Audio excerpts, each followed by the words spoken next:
one expect going through the process during and between sessions? During, you pretty much summed it up. They go Well, through so let's do a little bit more. We talked about hot, cold. Yeah. We talked that, we didn't say that, they're going to get altered sensations. Okay. They're going to get sensations that they may be familiar with or not. And so it's very important when people feel things that they don't understand or cannot control, fear comes up. Got it. Unless they have some experience with it. And then they go it. So the mountain climber who, Alex Hummel, and he's in Yosemite and he's climbing up 1,000 feet. If he goes into this, that's not going to be good. His muscles are going to freeze up, he's going to start sweating, he's going to burn himself out. So he maintains a heightened state, so he's, like they say in meditation, is that you're deeply relaxed but profoundly alert. It's almost like a contradiction. It's like deeply relaxed, but this is also being alert. It's like this perfect maybe space in between. Between the two worlds, and at any given time, if you need that, you can do it, and at any given time, you can do that. But it has to become more and more under your own consciousness.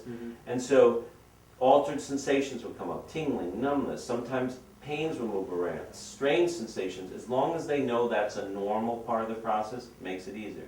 The third part is spontaneous release. So the brain realizes, hey, I don't need to have my shoulders up to my ear. I've had them up to my ear for years. This is from something that happened. It could be a physical trauma, but very often it's the accumulation of the stress load, allostasis or allostatic load, A lot of Sapolsky's work is really good to explain how detrimental stress can be over a long time period, But here's this load, and then if it dumps it, you may be sitting there and all of a sudden your shoulders start twitching or you feel your body jump a little. This is normal, but of course, if you haven't experienced that before, it's challenging. So it's so important to do that. And then and you may actually literally feel your spine spontaneously moving, moving in certain ways automatically.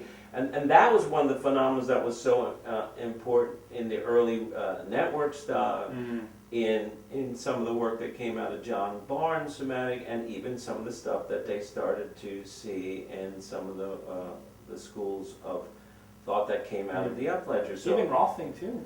Even Rolfing, right? And so, but you're like, okay, so what is happening? What's really going on? Everybody had these, sort of weird explanations, and that's where they got stuck. And not that maybe this was spontaneous, and maybe it wasn't how hard you did it, right? It was just where your brain was at the time, rather than how hard or soft you did it, but where was your brain? And so going back to Levine, it's like they get, and Pat Ogden, they get that if you just get the person still enough and focus enough, this is going to happen. Believe it or not, that's what happens also in EMDR. If they move their attention inwardly, right, and they start sensing and focusing without any other cues, like to talk to somebody, like Jim, tell me about your early childhood. It just happens spontaneously. And EMDR people will know that, once you start to process, another memory comes up, something else comes up, and they just lessen the effect. But the effect that they're lessening is all generated for it. All energy, all emotions, how they're felt, how they're expressed. It affects every organ, every system in the body is through this one, right? But it isn't just, again, separate system. It comes out of the brain. We have this wonderful thing called the limbic system and the amygdala and these fear centers, and we have the hypothalamus. And this thing called the hypothalamus pituitary adrenal axis. I spent, maybe 20 years studying and doing all these hormone essays and so on. But it's like no one ever knew that the thing could spontaneously set itself. And so even going back to our yogi and our Swami, so he had that experience, and I asked him, I said, you're 75 years old, right? And he, incidentally, as he finished, he says, I really look forward to these next 25 years, because in the Eastern aspect, this is another major stage of enlightenment. And if you're not healthy enough, right, to do it, you can't possibly do it.